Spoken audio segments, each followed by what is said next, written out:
it's time for IP in the news.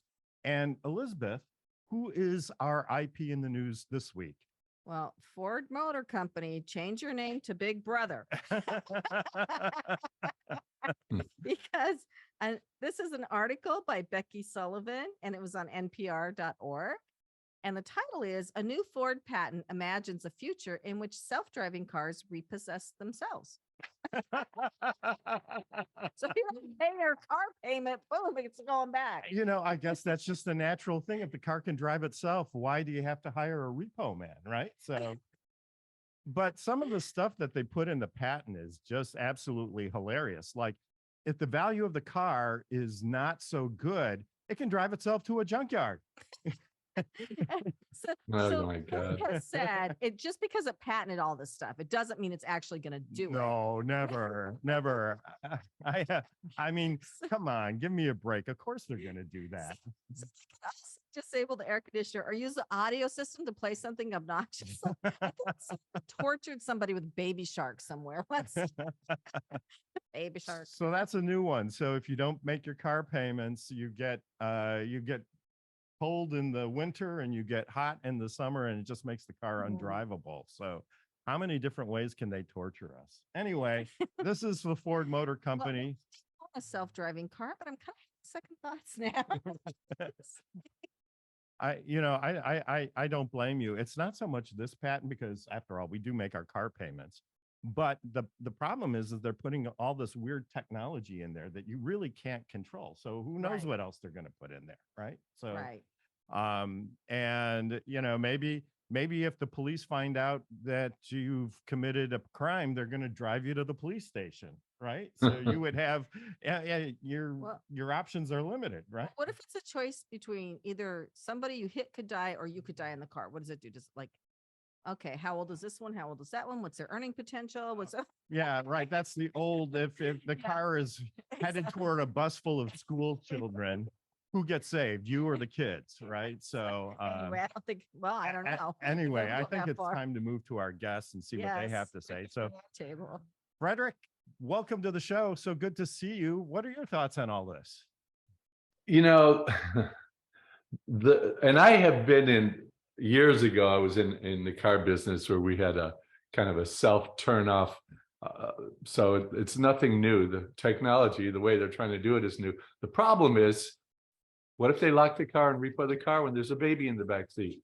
What if they shut down a car when there's some woman trying to get into her vehicle and she's being attacked? There's so many possibilities or you're stranded on the side of the road in the middle of nowhere and you're waiting for somebody to come help start your car, and now you're just stuck. I mean, there's so much legal downside to something like that. Maybe a great idea, especially if they had 5-day warning. Hey, in 5 days your car is going to be shut down. On the day of, do not get in your car, do not drive your car. It's not going to work. But if you just do it spur of the moment like that, Ford Motor Company may be finding themselves in a class action lawsuit. Well, I think you raise a great point. I mean, what if the leasing company makes a mistake, or the car company makes a mistake and doesn't register a payment that you made? I think it's all sorts of trouble. Which happened to me once, by the way. It took me 1.5 years to get that off my credit. We know about stuff like that. We feel your pain. We won't go there, but someday we'll tell you the story. Anyway. Yeah. Kenya? Yeah, I mean, I agree with Frederick. I think there's definitely a liability there, but I feel like they're pretty smart, and they will send people like a little disclaimer ahead of time, like letting them know when exactly it's going to happen.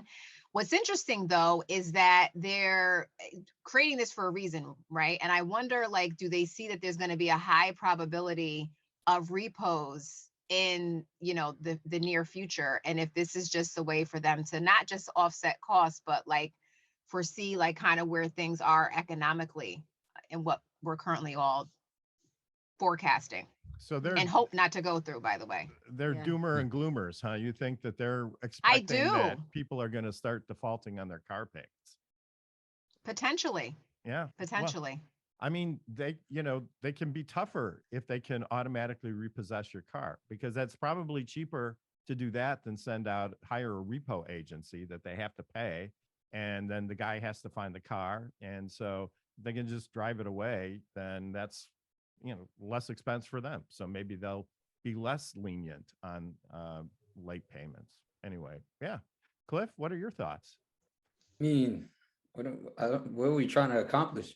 I mean, people not paying their car payments. I mean, what if someone is in the car and they didn't know? What if, you have an aunt or a cousin that's driving a car and it gets repossessed? They didn't know. Like, they just gonna go away with it? Like, I don't know. It's just Yeah, I think that this is going to kill the self-driving car industry. I do I'm just this. trying to figure out, are we really trying to really save costs and take, humans from out of doing jobs, and we're going to rely on computers? I mean, we're about a light switch away from going down if we're going that route. Oh my gosh, we all had, not all of us, but most of us had technical difficulties getting on this. Right. So I did.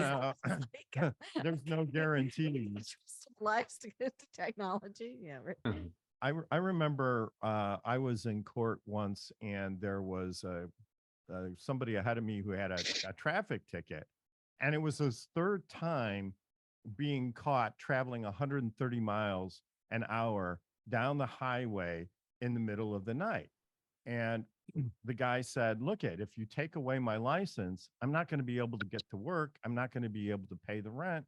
And I'm not going to be able to take care of my mother. So the judge let him off the hook. Right. And which I was kind of amazed, because I think 3 times flying down the highway at 130 miles per hour is Well, the judge grounds for probably some sort of penalty. the judge Right. probably does it himself. Gets his hot round up in the middle of the night, stop Right. and stretch a highway. But my point is once you take the human element out of it, and Yeah. you're making these decisions by a computer, I'm not sure you always get the results. This judge, admonished the guy and said, don't do it again, and I'll throw the book at you next time. But he was able to give somebody a second chance. And I don't know that these computers Or will a do fourth that. Third chance. Yeah. Mhm. Fourth chance. Janelle, what do you think? Well, living in Ford country, basically, I'm about 20 minutes from Ford headquarters, and I've had the pleasure of doing makeup for actually quite a few of Ford CEOs over the years.